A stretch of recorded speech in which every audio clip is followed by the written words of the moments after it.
Now Jesus stood before the governor, and the governor asked him, "Are you the king of the Jews?" Jesus said, "You say so." But when he was accused by the chief priests and the elders, he did not answer. Then Pilate said to him, "Do you not hear how many accusations they make against you?" But he gave them no answer, not even to a single charge, so that the governor was greatly amazed. Now, at the festival, the governor was accustomed to release a prisoner to the crowd, anyone whom they wanted. At that time, they had a notorious prisoner called Jesus Barabbas. So after they had gathered, Pilate said to them, "Whom do you want me to release for you, Jesus Barabbas, or Jesus who is called the Messiah?" For he realized that it was out of jealousy that they had handed him over. While he was sitting on the judgment seat, his wife sent word to him, "Have nothing to do with that innocent man, for today I have suffered a great deal because of a dream about him."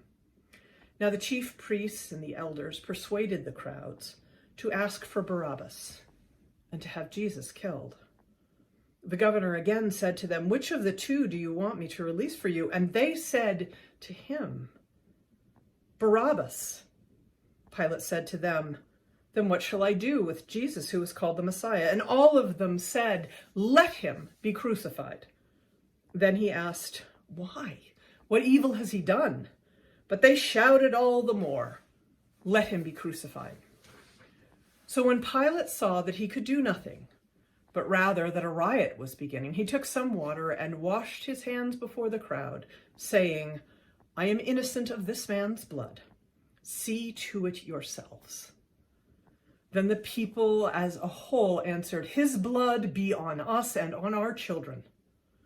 So he released Barabbas for them, and after flogging Jesus, he handed him over to be crucified.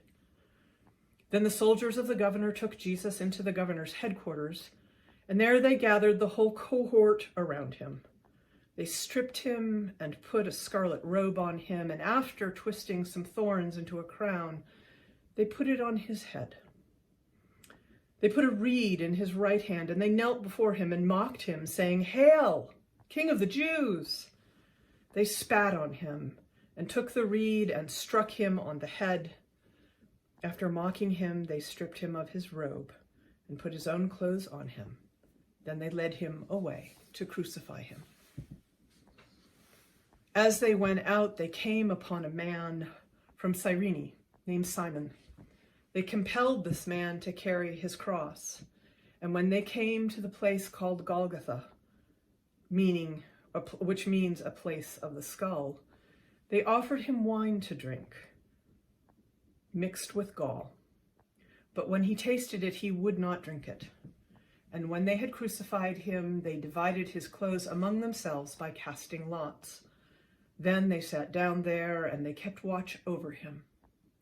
Over his head they put the charge against him, which read, "This is Jesus, King of the Jews." Then two bandits were crucified with him, one on his right and one on his left. Those who passed by derided him, shaking their heads and saying, "You who would destroy the temple and build it in 3 days, save yourself. If you are the Son of God, come down from the cross." In the same way, the chief priests also, along with the scribes and the elders, were mocking him, saying, "He saved others, but he cannot save himself. He is the King of Israel. Let him come down from the cross now, and we will believe in him. He trusts in God. Let God deliver him now, if he wants to, for he said, 'I am God's son.'"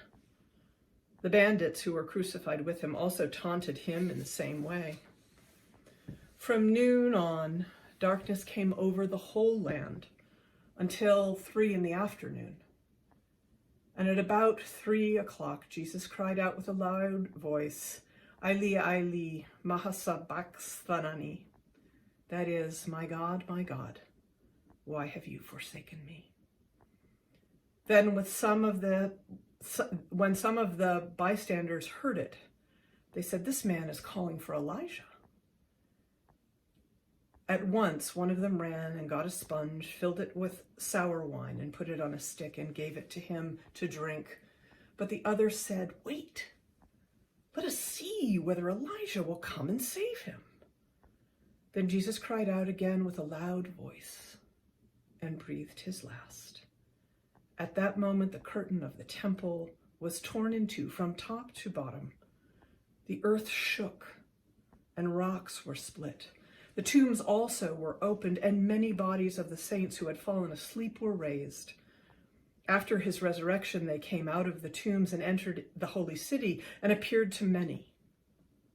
Now, when the centurion and those with him who were keeping watch over Jesus saw the earthquake and what took place, they were terrified and said, "Truly, this man was God's son."